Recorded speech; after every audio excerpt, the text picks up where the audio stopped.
नमस्कार दोस्तों, स्वागत है आपका आर की क्लासेस में। बीपीएससी 17वीं निबंध में आज अपना मुहावरा और लोकोक्ति में 8वां टॉपिक है। पीपल काटे पाल विनाश, भगवा भेष सतावे, काया गढ़ी में दया न व्यापे, जरा मोर से जाए। थोड़ा लंबा टॉपिक है तो इसको देखते हैं क्या कहना चाहता है ये। चैनल पर नए हैं तो चैनल को जरूर सब्सक्राइब कर लें, पास वाला बेल आइकन दबा लें। आगे देखते हैं क्या कहता है ये।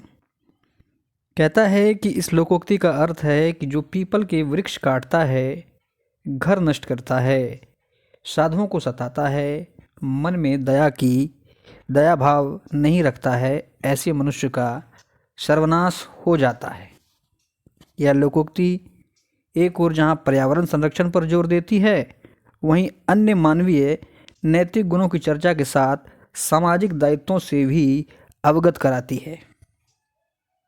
यह लोकोक्ति इंगित करती है कि जिस प्रकृति ने हमें मानव कहलाने का अधिकार दिया है, उसके प्रति हमारा दायित्व क्या है। हमारा बाह्य वातावरण हमारे आंतरिक व्यक्तित्व से संबंध रहता है। प्रकृति हमारे लिए एक विशेष प्रक्रिया द्वारा विकास करने का अवसर प्रदान करती है। इसलिए किसी भी परिस्थिति में हमें किसी का घर उजाड़ने, साधुओं को सताने, प्राणी मात्र के प्रति दया भाव न रखने से बचना चाहिए। कहता है लोकोक्ति में सांकेतिक रूप से बताया गया है कि पीपल के वृक्ष काटना पर्यावरणीय विसंगति का घोतक है। पर्यावरण को इससे नुकसान होता है। किसी का घर नष्ट करना सामाजिक दुष्प्रवृत्ति का परिचायक है। साधुओं को सताना धार्मिक वृत्ति का अभाव है और मन में दया भाव का अभाव होना आध्यात्मिक शून्यता का परिचायक है। और ऐसा करने से हमें ही आगे जाके नुकसान हो सकता है। भारतीय संस्कृति में पर्यावरण और प्रकृति प्रेम को जीवन से जोड़कर इसके संरक्षण के संस्कार विकसित किए गए हैं, जो सामाजिक सरोकारों और लोकोक्तियों में भी प्रकट होते हैं। मनुष्य आदिकाल से जंगलों में पेड़ पौधे के बीच ही रहता था। साथ ही सनातन धर्म में प्रकृति पूजा की अवधारणा विद्यमान रही है, जो कि वर्तमान में भी जारी है और अनंत काल तक जारी रहेगी। भारतीय परंपरा में पीपल का वृक्ष पवित्र और पूज्य माना जाता है। सनातन धर्म की मान्यताओं के अनुसार पीपल के पेड़ पर ईश्वर का वास होता है, इसलिए इसे काटा नहीं जाना चाहिए। विज्ञान के अनुसार पीपल जो है ये सबसे ज़्यादा ऑक्सीजन देने वाला पेड़ है, जो कि वातावरण को शुद्ध करने में अहम भूमिका निभाता है। सनातन मान्यताओं के अनुसार पीपल पर पितरों पूर्वजों का भी वास होता है। महाभारत में वेदव्यास जी ने कहा है कि पीपल को जलाना, तोड़ना, नोचना या काटना किसी के बसे बसाए घर को तोड़ने जैसा है। पीपल को काटने पर मनुष्य महापापी बन जाता है, जबकि पीपल की पूजा करने से घर में धन संपदा, वंश वृद्धि एवं सुख शांति आती है।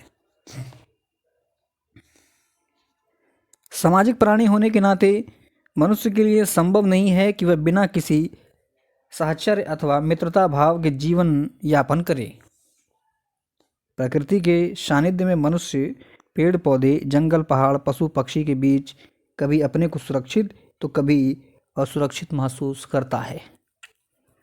सुरक्षित भाव का प्रतिफल प्रेम, सहयोग और आनंद है, तो वहीं असुरक्षित मानस के भाव भय, आश्चर्य, घृणा, कौतूहल और विलगाव है। कुछ विद्वानों का मत है कि मनुष्य का व्यवहार जानवर सरीखा होता है। उसे काबू में करने के लिए समाज के नियम कायदे की जरूरत होती है, तभी हमारी सभ्यता भी तरक्की कर सकती है। यूनानी दार्शनिक अरस्तु का मानना था कि नैतिकता का सबक इंसान जीवन के अनुभवों से हासिल करता है। वहीं रूसो का कहना था कि मनुष्य को अगर समाज और नियम कानून के दायरे में ना बांधा जाए तो वह बहुत विनम्र और नरम दिल का होता है। समाज के नियमों की बेड़ियां ही मनुष्य को निर्दयी और जहरीला बना देती है। लालच और समाज में गैर बराबरी की वजह से ही मनुष्य जानवरों सरीखा बर्ताव करता है। परंतु मानव का नाश तब होने लगता है जब उसमें मानवीय गुणों का अभाव होता है। यदि मानव किसी मूलभूत आवश्यकता घर को उजाड़ता है, जीव मात्र के प्रति दया भाव नहीं रखता है, समाज में निरपेक्ष भाव से रहने वाले साधुओं को सताता है, तो धीरे धीरे उनका सर्वनाश हो जाता है, क्योंकि ऐसा करने से धीरे धीरे उसके स्वयं के अस्तित्व पर संकट उत्पन्न हो जाता है। ये था आज का अपना टॉपिक। मिलते हैं अगले किसी टॉपिक के साथ, तब तक के लिए जय हिंद।